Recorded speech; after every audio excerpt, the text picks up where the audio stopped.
welcome here.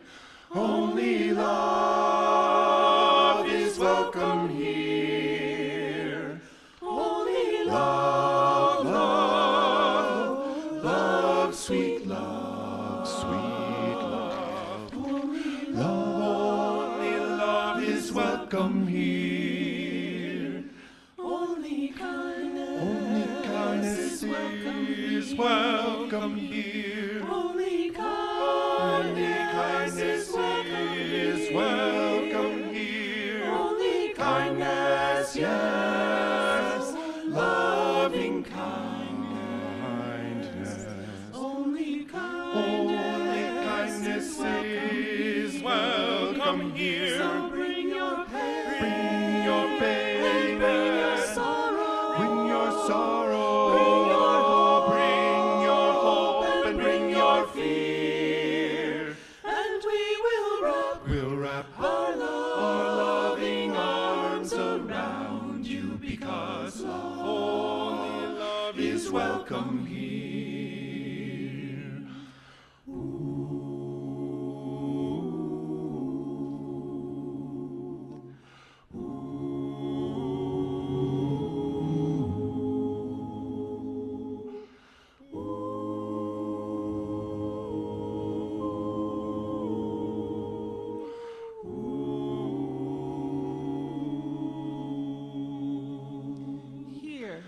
Is where we give you the permission you may not have given yourself to show up and be your most authentic self. You can cry here.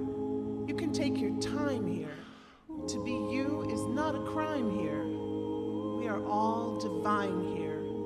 We shine brighter when we all shine here. We rise higher when we all rise here. We practice being kind here. We celebrate the fact that we are still alive here. Love, only love is welcome here. You can make mistakes here. No guilt, blame, or shame here. There's only grace here. We know you by your name here. We've been waiting for you. So glad you came here. We hope that you stay here. All that you can be reclaimed and embraced here. Only love is welcome here. Oh, so bring your pain, bring your sorrow, bring your hope, and bring your fear. And we'll wrap our loving arms around you, because love is welcome here. Here is where we give you the permission you may not have given yourself to show up and be your most authentic self. Only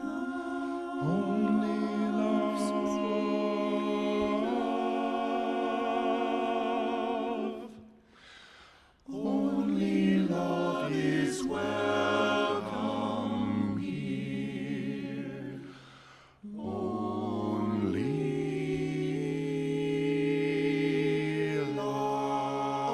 love is welcome here.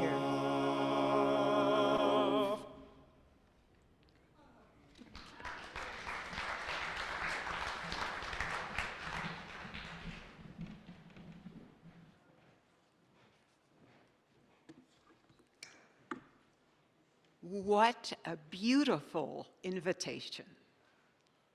Thank you. Good morning, everybody. Welcome to you who are here in person. Welcome to you on Zoom.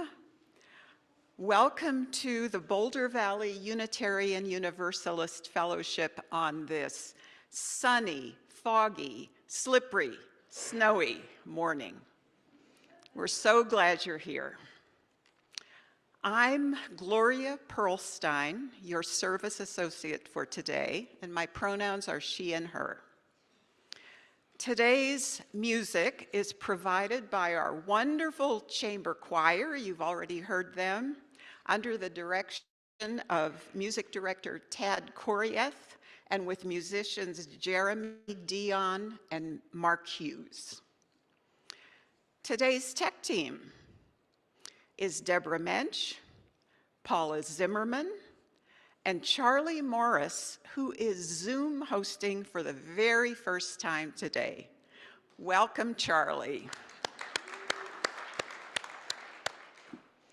And today we give a special welcome to Reverend Terry Schwartz, our incoming transition minister.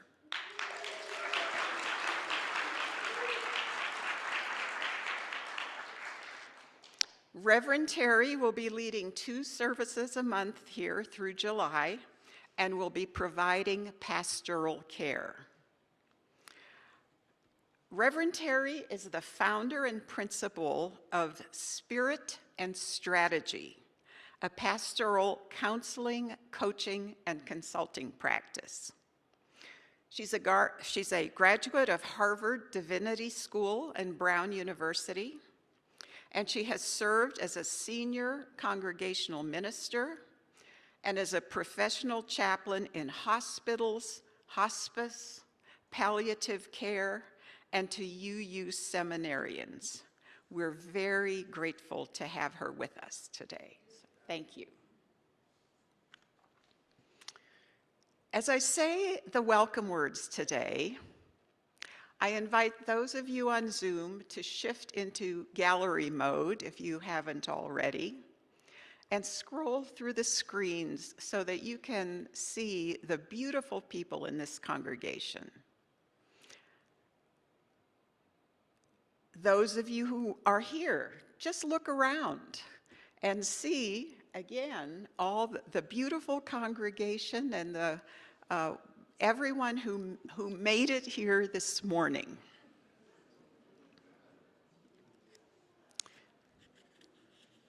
You are all welcome here today.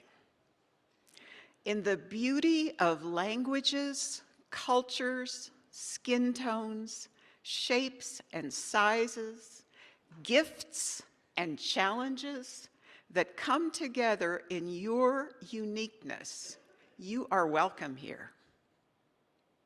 In all the ways you experience and express gender, you are welcome here. In the beauty that is who you love and how you love, you are welcome here. In all the ways you make your living and the places you are from, you are welcome here. With all the traditions that inform your spiritual life, you are welcome. No matter how long you are away or how soon you return, you are welcome here. And whether you come with laughter in your heart today or tears, you are welcome. You are invited to join us with a curious mind, a loving heart, and a willing spirit. We welcome you today. If you're new, we're glad you found us and hope that in this community, whether you're here in person or on Zoom, you can experience the love and the warmth of this congregation. Please come back a few times to really get to know us. And we have many opportunities during the week for social connection and spiritual growth. If you're on Zoom, you can check out the links in the chat to help you get connected. And if you're here in person today, you can stop by the welcome table in our foyer for fellowship information and our newcomer form. And that form is also in the QR code in the back of our gray hymnal. If you're joining us on Zoom, please feel free to greet each other in the chat. And if you're a newcomer, please let us know so that we can say hello. We love to know who's among us. Everyone on Zoom is welcome to stay for casual conversation after the service. And if you're here in person, you are welcome to coffee hour in the fellowship hall. We will be having a special welcoming reception today for Reverend Terry. And now, if you're in the sanctuary, please take a moment to greet your neighbor.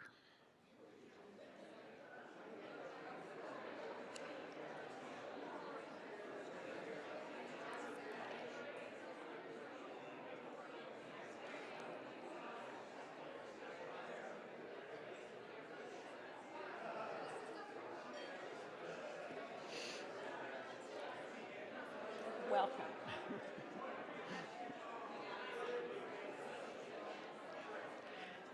Ding, ding, ding, ding, ding, ding, ding, ding, ding, ding, ding.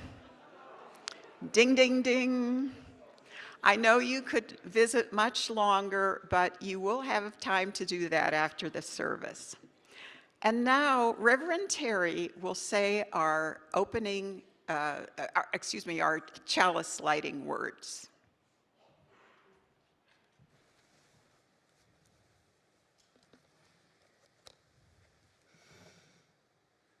Boulder Valley UU Fellowship, it's good to be with you this morning. Thank you for your gracious welcome. Like, I didn't really get to do the welcome with all of you just now. We'll have some time. If you have a chalice at home, I invite you to light it with us as we light our fellowship chalice. So we know where all our chalices and people are, please write where you live in the chat. Join with me as we light our chalice. We light this chalice for the warmth of love, the light of truth, and the energy of action. As I ring our bowl again, I invite you into the resonance of this space and of this time.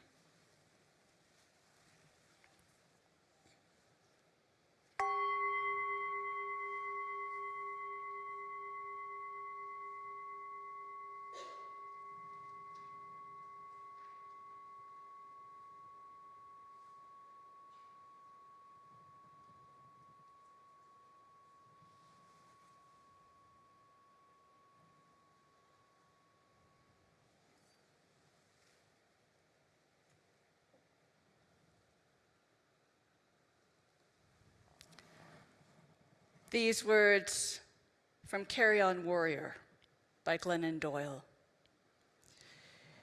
Here's the truth I've learned. You're not supposed to be happy all of the time. Life hurts and it's hard, not because you're doing it wrong, because it hurts for everybody. Don't avoid the pain, don't numb it, don't run from it. Pain is not a hot potato. It's a traveling professor.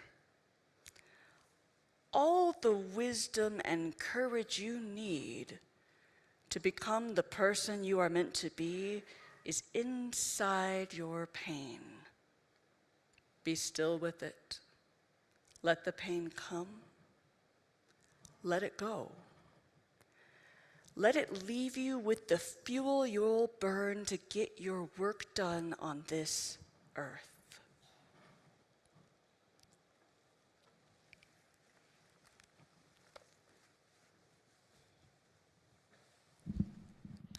We're going to have an opportunity to sing together here in your gray hymnal number 128, For All That Is Our Life. Again, in your gray hymnal, number 128, For All That Is Our Life, would you rise in body or spirit?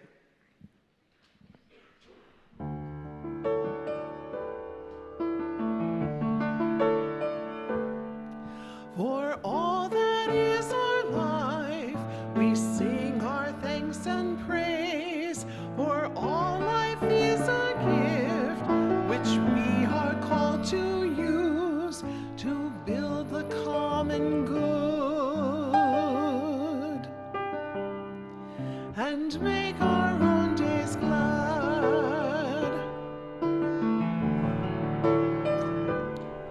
For needs which others serve, for services we give.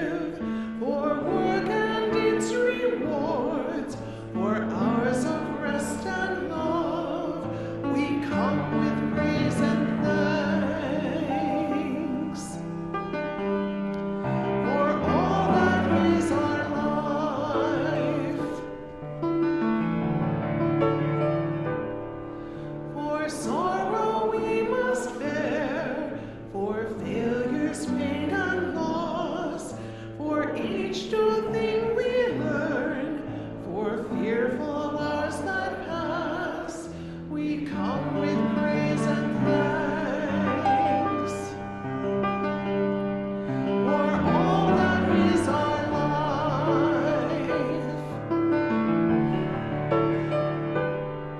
for all that is our life, we sing our thanks and praise. For all life is a gift which we are called to use to build the common good and to make our own days glad.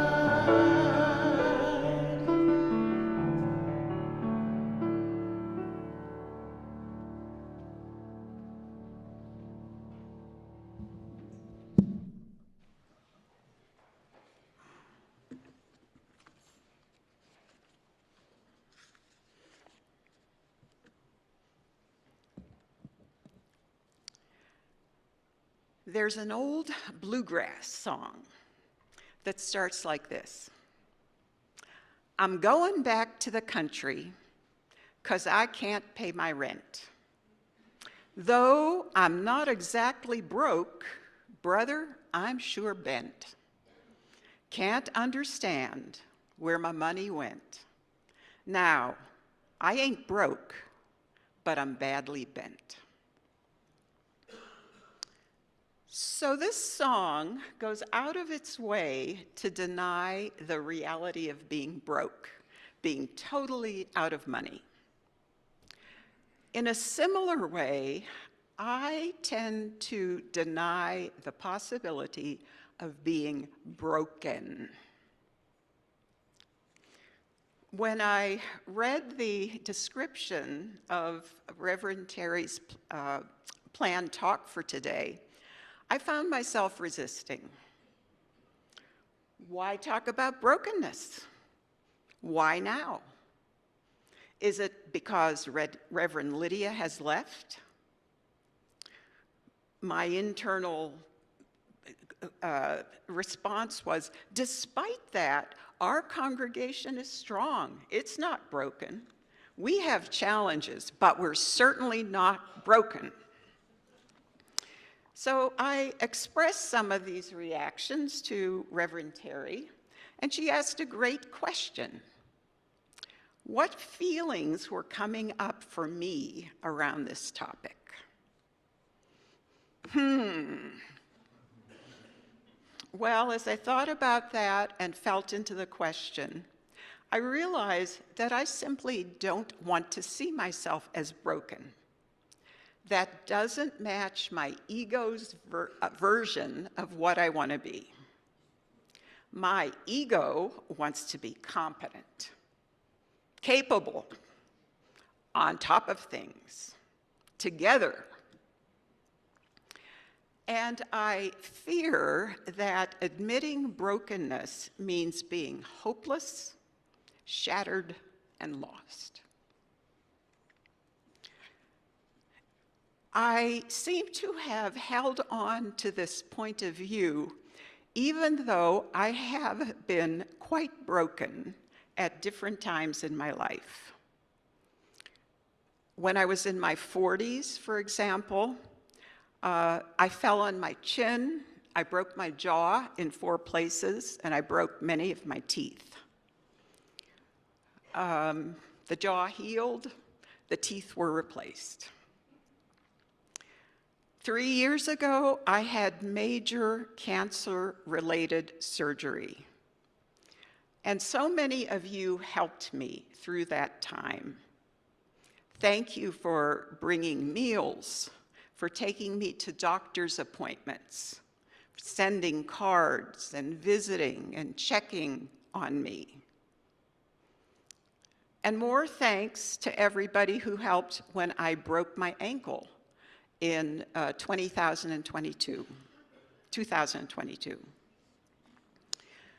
Thinking about those times, I see a need to revise and expand my views of brokenness.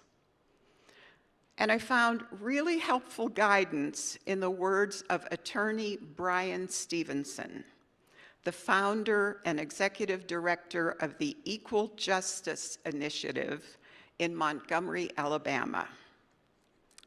Stevenson writes, "We are all broken by something.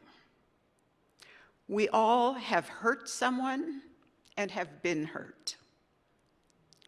But our brokenness is also the source of our common humanity, the basis for our shared search for comfort, meaning, and healing."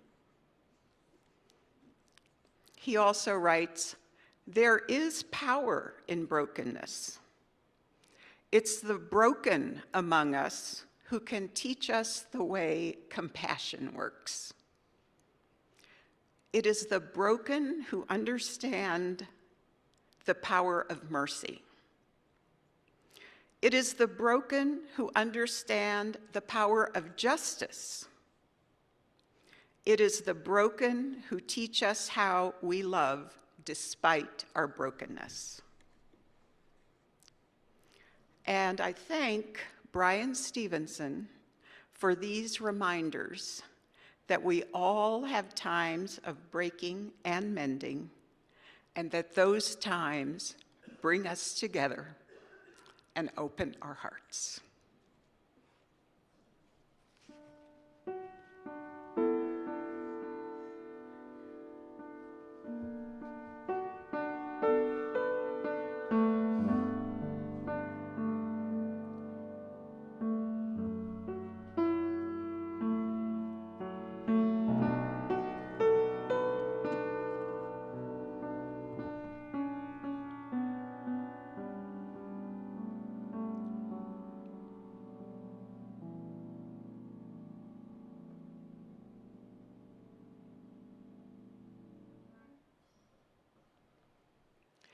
Each week, we remind ourselves of the abundance of our lives and of this community by giving half of our plate away to those organizations that share our values.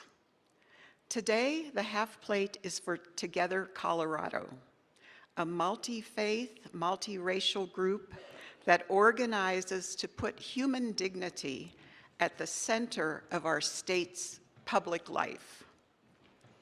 Together Colorado works to expand affordable housing, climate justice, criminal justice, economic justice, healthcare, and immigration reform. This fellowship has been affiliated with and participated in and supported Together Colorado for about 15 years. And in fact, today at 2 o'clock, the fellowship is hosting Together Colorado's Boulder County Community Unity Celebration. That event will celebrate successes in and share strategies for affordable housing, mental health care access, and sustainable wages in Boulder County. There will be guest speakers, allied organizations, county officials, refreshments, and music, and everybody is welcome to attend, even if you haven't registered in advance. Meanwhile, you can text your donation at the number on the screen, or if you're at the fellowship today, you can put a donation in the offering plate as it passes. Please give generously as you so often do.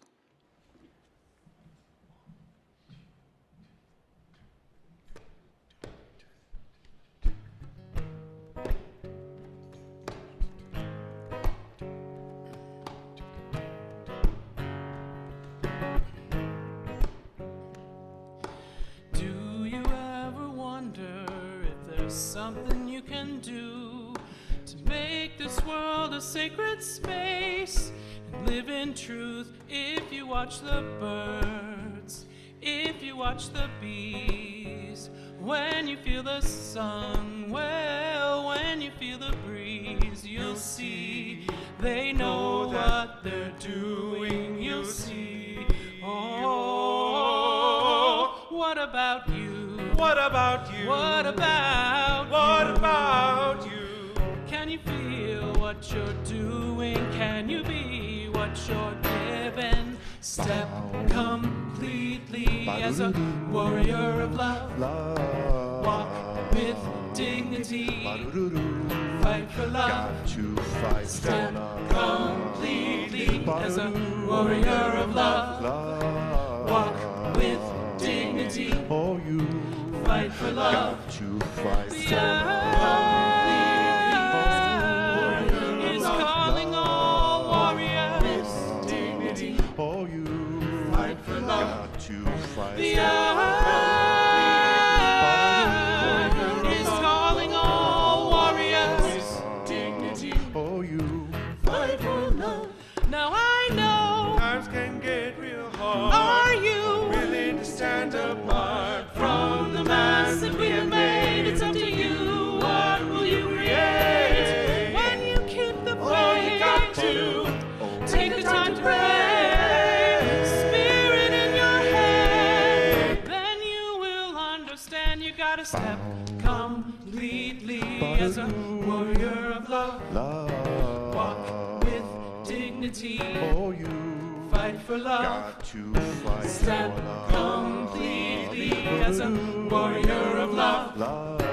Walk with dignity. Oh, you Fight for love. got to fight The for love.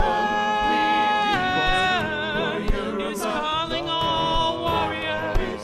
Dignity. Oh, you Fight for love. got to fight The for love. earth is calling all warriors. Dignity. Oh, you Fight for love. I don't know how to love when all I see is hate. I don't know how to love when I feel so alone.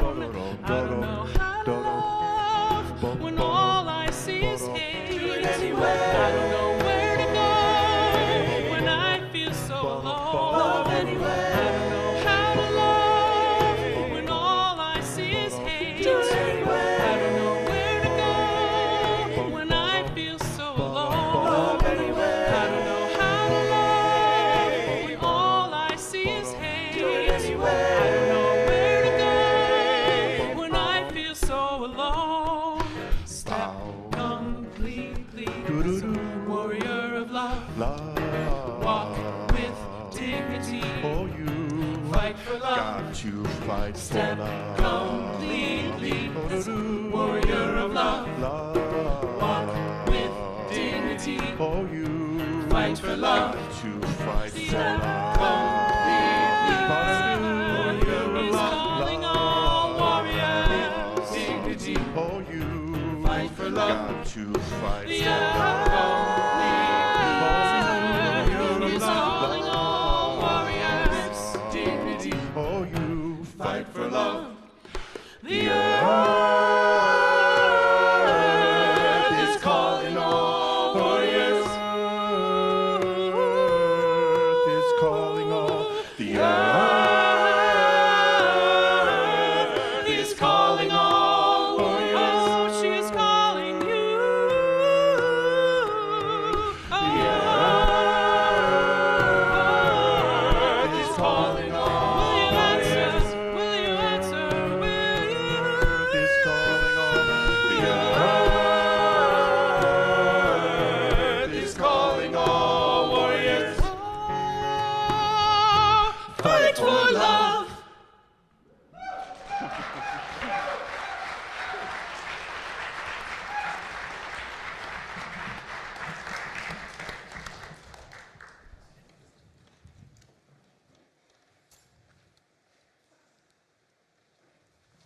Thank you.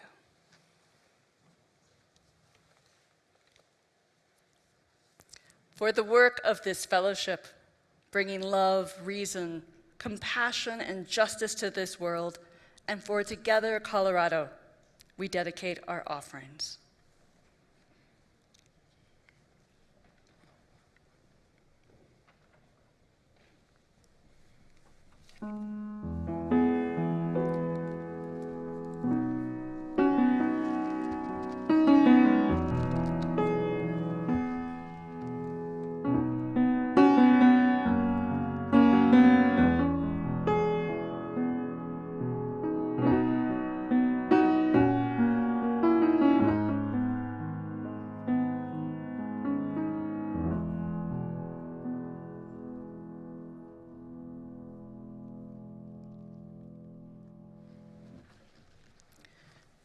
Good morning, Paul.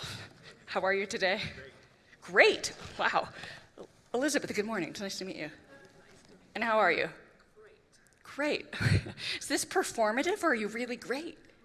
Really great, okay. Nice to meet you. Whit? Nice to meet you. I'm Terry, and how are you? Nice to meet you, Terry. I'm doing all right. All right, okay, I trust this a little more. Okay, I trust you. All right, so in our culture, when we meet people, we usually say we're doing okay. Hello, how are you? I'm fine. Well, I'm okay, nice to meet you. The weather is very nice today. There was a woman who met a new friend in church, not unlike you or me, introducing one another just like that. And they decided to go to a park for a play date for their kids and wanted to connect it. They sat on a bench. How are you? Fine. The woman suspected her new friend was having trouble with her marriage. They never talked about this. They talked about more important things, like soccer practice. The woman was frustrated. She thought of all the time lost in her life, time she built protective layers between her broken heart and the broken world. She realized she was sitting on the bench, but she wasn't really sitting with her friend at all. There were too many stories of their perfect lives, and it suddenly felt ridiculous. And how often do I find myself sitting in a pew, a row, a chair, and realizing I'm not really with the people next to me? She thought, what if I walked into the battlefields of life naked? What if I put down my guns? Would she do the same? She thought she'd try. Listen, I want you to know, she said, I'm a recovering drug, alcohol, and food addict. I've been arrested because of those things. Craig and I accidentally got pregnant and we got married. We love each other madly, but I'm terrified that our issues with sex and anger will screw things up.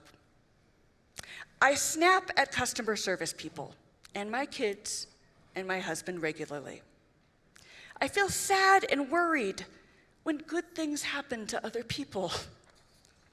And now I'm dealing with postpartum depression and just want my kids to leave me alone. My son brought me a note the other day that said, I hope mommy is nice today. It's depressing and scary, and I don't know if this feeling will ever go away, and maybe I just can't handle this, and I wanted you to know. Her friend looked at her for a long time, and she wondered if she'd call 911 or their minister. This is a good time. Call your minister. But then the tears started to flow. She told her everything. She decided she wanted help and love more than she wanted to seem perfect. A deep friendship grew. The woman saw her new friend through many tough times and eventually thrive. And she got to see the truth that set a family free. That's a story from Glennon Doyle. She started truth-telling with her blog, Momastery, which gained a huge audience and launched her career as a memoir writer and founder of a philanthropic nonprofit.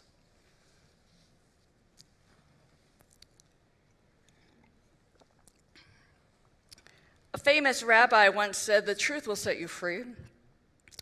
The trouble is truth whether we like it or not. And the truth is we will all break in this life. Now, you and I don't have a lot of time together, about 6 months.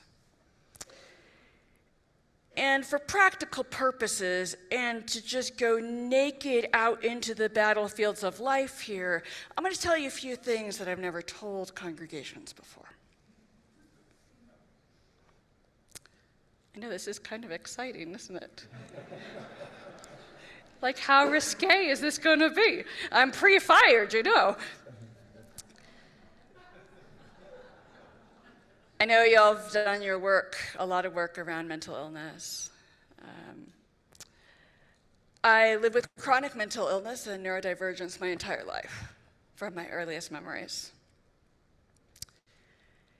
And I have a degenerative connective tissue disorder that profoundly affects my eyes, ears, and joints. I usually don't lead with these things, and certainly have kept them private, mostly so I could get a job.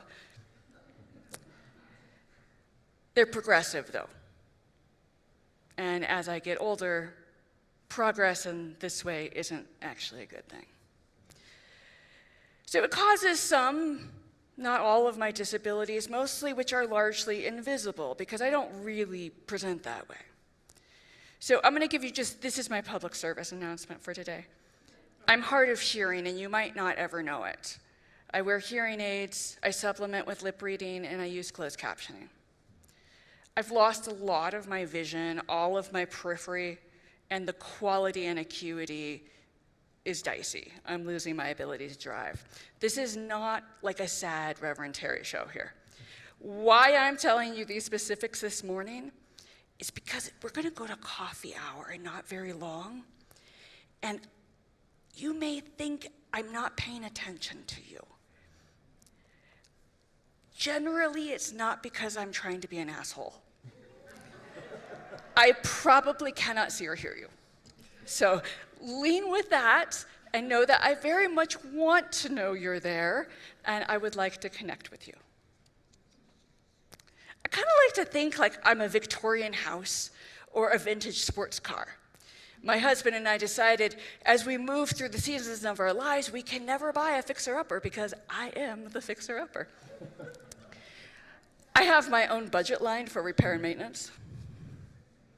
And like the vintage home and car, I like to think that though I'm expensive, I am equally stunning and worth it.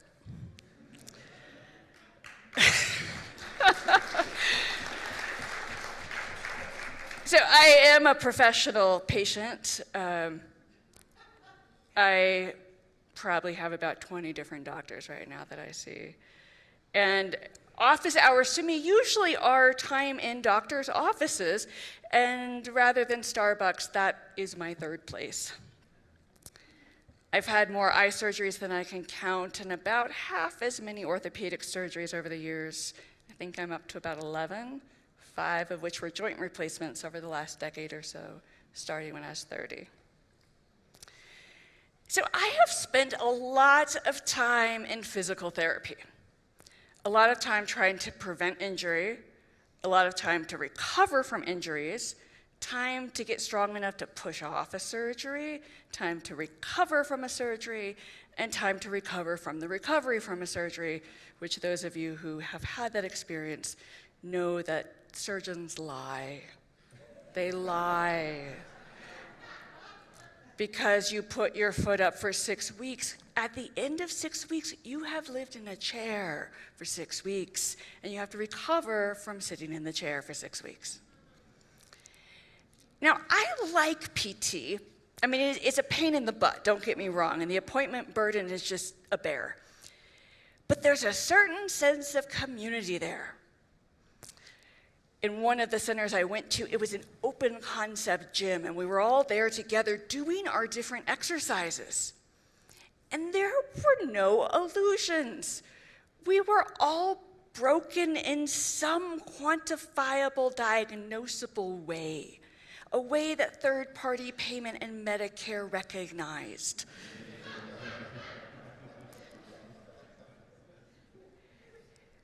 I always sign those disclosures that say, person responsible is me. It's a good reminder. So after an injury or a surgery, the body creates scar tissue. flesh grows back, sometimes darker, raised. On horses, it's called proud flesh.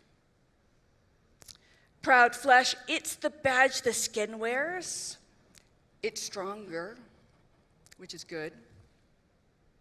The tissue is stiffer, though, which is not so good if it's a part of the body that's supposed to move. And so in joints, you practice bending over and over and over again to get more range of motion. And my physical therapist told me that I can only heal by breaking up the scar tissue. The scar tissue I just spent 6 weeks building. Breaking it up over and over again. The truth will set us free, sometimes even make us stronger. When my son Matthew was pretty young, he found my 3-pound hot pink barbells in the basement. And they'd gotten lonely under an end table for a little while, by which I mean 3 years. He recognized them and he didn't know the word for them, so he called them strengtheners. I like that. We go on day by day, lifting the weights of our lives, doing our reps, going to services, doing spiritual practices. Sometimes, not all times, burdens can be strengtheners. Also hoping to be a bit better and having better triceps. Gains era, I'm in. You lift, metaphorically and physically, with attention to form, attention to sensation, careful enough to sense good pain or bad pain. And if we're doing it right, we feel sore afterwards, in a good way. And if we lift weights that are too heavy for us or are not ours to bear, that's when we get hurt. It turns out that soreness is actually a bunch of tiny tears in the muscle tissue. It's through breaking those muscles and these tiny tears that the muscles say, hey, we gotta be stronger. Let's grow. Brokenness is a recurring theme in Judaism. The new year starts with the sound of the shofar, a broken note. The destruction of the temple, the broken matzah at Passover, the broken glass at a wedding, the unthinkable in the 20th century. At Mount Sinai, Moses received commandments from God. The story goes they were laws that were more about giving life, really, than prohibitions. He descended from the mountain where he saw his people dancing around a golden calf or an idol. Now, if you remember a little ways back, Moses had an anger problem, or perhaps he was maladapted to an unjust society, rightfully so. And either way, Moses killed the slave master in Egypt. So he was pretty pissed at his people. Like, after all of this time and the Exodus and wandering around, now you're doing this. So we fast forward to the next commercial break in Exodus, and Moses receives a set of new tablets. But what happened to the broken ones that he threw in anger and smashed to bits? Usually we bury broken things like we bury the dead. The Talmud is the collection of commentaries on the Hebrew scriptures. It says the broken tablets were not buried with the dead, but remained precious. And they were placed in the most sacred place of all, in the Ark of the Covenant, alongside the intact commandments. They remained safe as the nation of Israel wandered through the wilderness.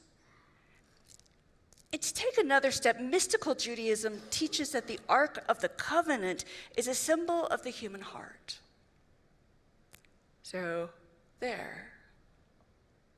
In our hearts, brokenness and wholeness live side by side. We carry them wherever we go.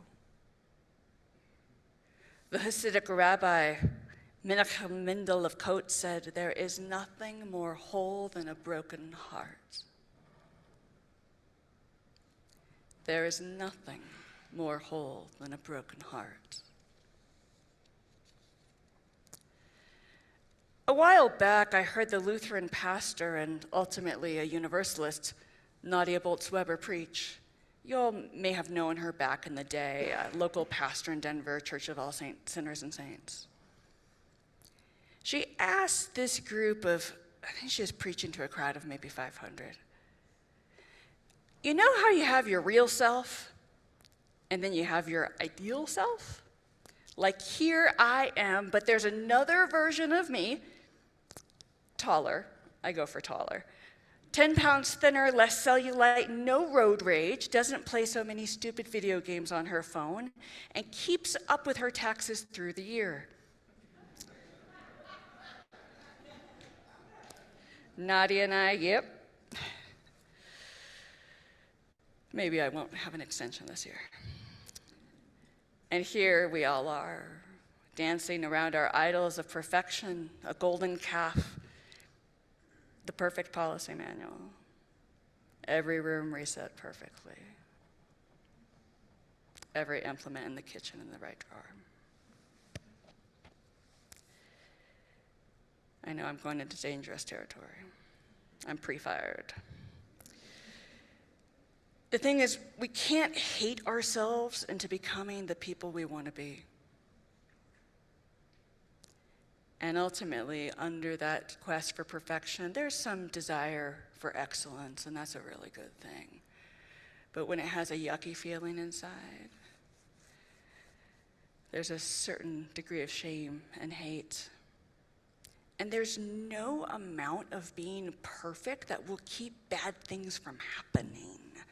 There is no amount of goodness or doing it right that will keep a minister for decades into their 150th year. There's no way to do that. Kintsugi is a Japanese art. Broken pottery mended with gold. Legend has it may have started when a Japanese ruler dropped a precious bowl. And he sent it back to China to get it fixed. And it came back repaired, but it was held together with ugly metal staples. That would not do. So, take two. He asked the craftsman not only to fix it, but to make it more beautiful than it started. So they mended it with gold. In kintsugi, brokenness is not the end of an object's usefulness. Brokenness is a critical moment in that object's history.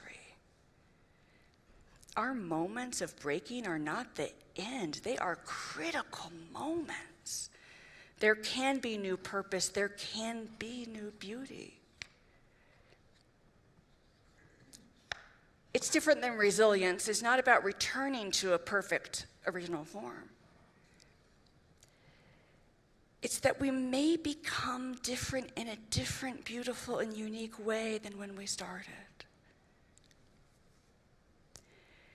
It's when we find ourselves with money troubles. We don't like to talk about money troubles in our culture, in upper middle class culture. I grew up in a blue-collar family. We talk about money troubles all the time. Tantruming children, also not really good, reflects poorly on me as a parent. Or so I thought. You can only control so much in another human being. Caring for loved ones, slowly slipping away as they lose their memory. Family pressures, failing health, depression, other mental illness, addiction, fear, loss, failure, mortality. It's when we crack and break that it's okay to not be okay. There are no simple answers. This doesn't make it feel any better. I don't believe in redemptive suffering. There's not necessarily superpowers that come with challenges. We want to tie that up with a bow and make it seem all perfect. It's not. But in the Ark of the Covenant and in the human heart, brokenness and wholeness live side by side. That truth can set us free. Writer and poet Rabindranath Tagore says, "When I stand before thee at the day's end, thou shalt see my scars and know that I have had my wounds and also my healing. May we be mended with gold." Amen.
I'm like one of those Japanese bowls that were made long ago.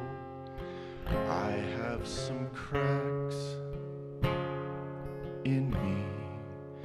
They have been filled with gold. That's what they used back then when they had a bowl to mend.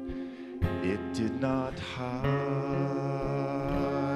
the cracks. It made them shine instead.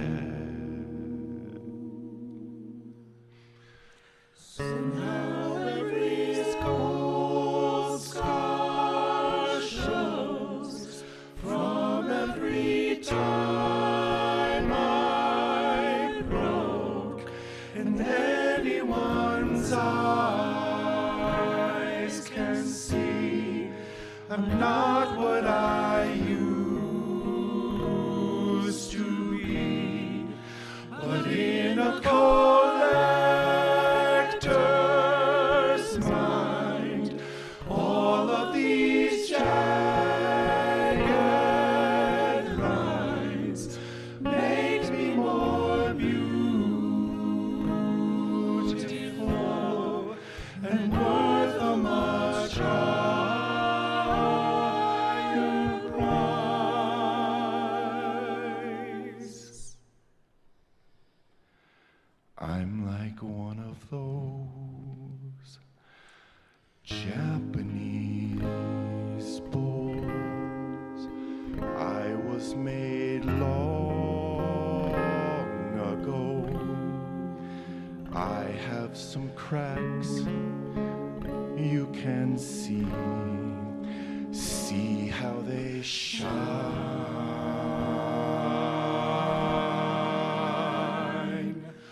of gold. See how they shine.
part of my work here in these next 6 months with y'all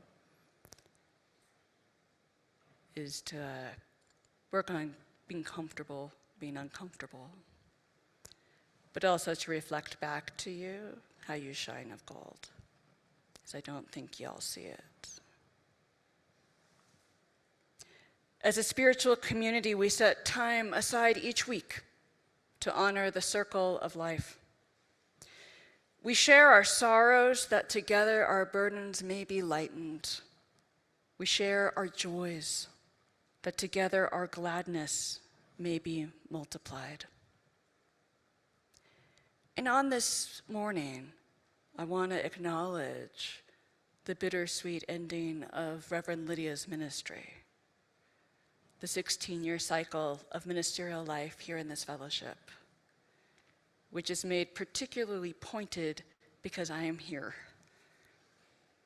And in this in-between time, we may carry anxiety, excitement, uncertainty, confusion, hope. This fellowship is large enough to hold all of those feelings, ease and unease, sorrows and joys. This morning, we celebrate the life and mourn the death of Dave Leonard, who passed away yesterday morning. Dave was the chair of Reverend Lydia's search committee, and in some ways represented an era in this fellowship, another marker of the last season of ministry in the circle of life in this community. May we honor his life, his legacy, and hold his family in our hearts. His service will be here Saturday, February 17th at 2 p.m.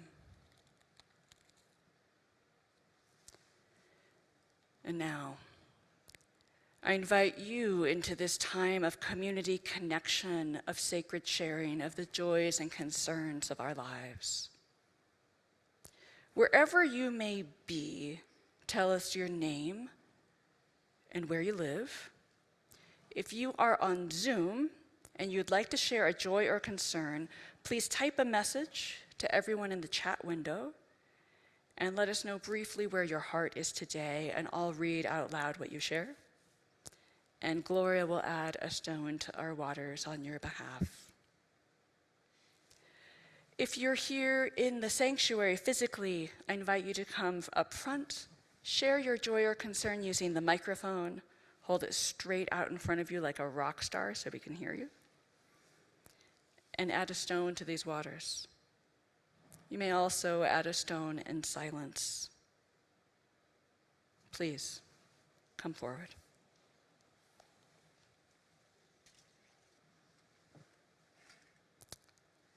We add one last stone for the joys and concerns that remain in the silent sanctuaries of our hearts, where wholeness and brokenness live side by side. In sound and silence both, when we're together and apart, we are bound together by forces we create, by forces beyond ourselves, in the cycle of life and all that is.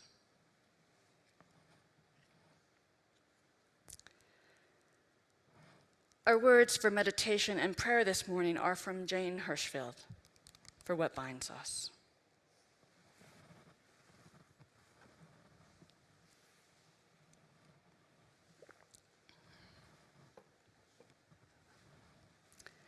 There are names for what binds us.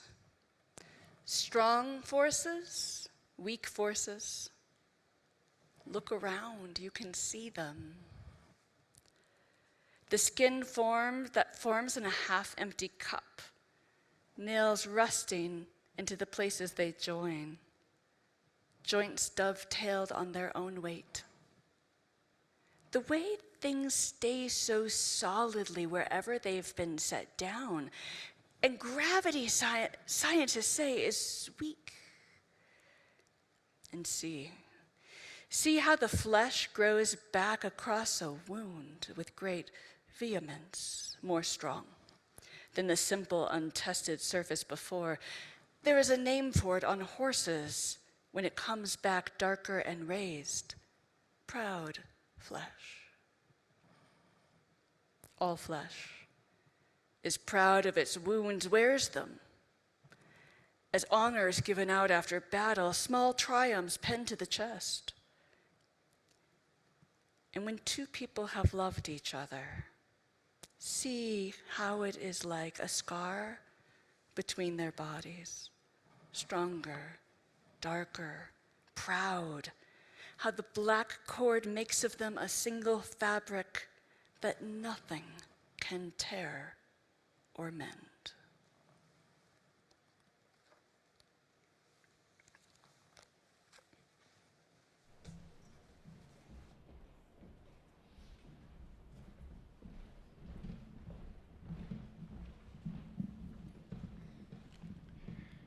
We're going to sing together one more time.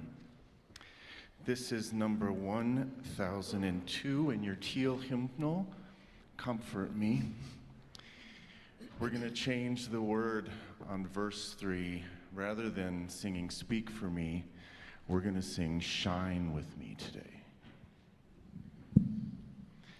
Please rise in body or spirit and join in singing 1002.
So we have a few announcements about things that are happening or not happening today. After the service, Everybody is invited to a reception in Fellowship Hall to welcome and meet Reverend Terry. The Committee on Shared Ministries has organized this event, and I saw the food in the kitchen, and there's a charcuterie board and fruits and vegetables and cake, and it looks wonderful. Because of that reception, there will be no Inquirers service today. That series will resume next week with a focus on the fellowship's social justice activities. For more information about that series, you can stop by the welcome table in the foyer. And just a reminder again that Together Colorado's Boulder County Community Unity Celebration is here today at 2 o'clock, and everyone's welcome. Finally, our spring concert season is about to start. And it sounds like a wonderful and varied lineup of artists over the next few months. 2 weeks from today, on February 18th at 3 o'clock, the String Chamber Ensemble Sphere, which is one of the most dynamic string ensembles in the area, will provide a variety of classical, jazz, and some pop arrangements, including St. Saëns' Carnival of the Animals, which is going to take you on a journey for an animal-themed concert. It says the concert is great for all ages. There are discounted tickets for fellowship members, a student rate, and a child rate. So to buy tickets or get more information, you can see the Connections Weekly or go to the BVUUF website or take one of these flyers, which is on the welcome table, and it's also on the music bulletin board outside Fellowship Hall. So here's where you'll see what the additional concerts are that are coming up in March or April. So those are the announcements for today.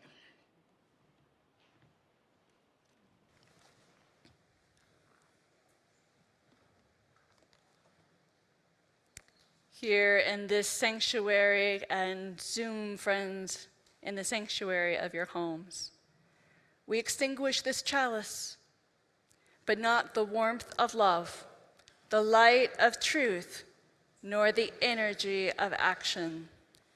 These we carry in our hearts until we meet again.